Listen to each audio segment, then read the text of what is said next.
দোলের সময় আমি শ্বশুরবাড়ি গেছিলাম। আমার শ্বশুরবাড়ি হচ্ছে পশ্চিম মেদিনীপুরের ঘাটাল যে গ্রাম আছে সেখান থেকে 7 কিলোমিটার দূরে হরিশপুর গ্রামে আমার শ্বশুরবাড়ি।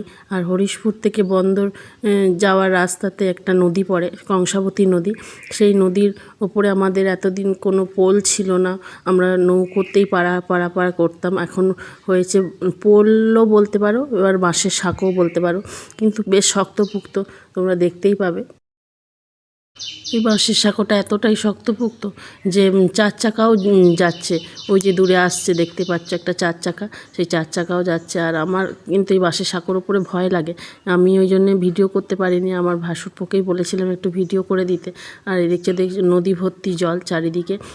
এতদিন আমরা খুবই কষ্ট করেছি সবাই, শুধু আমরা বলে না, গ্রামের সকলেই নদী পারাপারের জন্য খুবই অসুবিধে হতো। এখন সেই নদী থেকে কষ্ট থেকে মুক্তি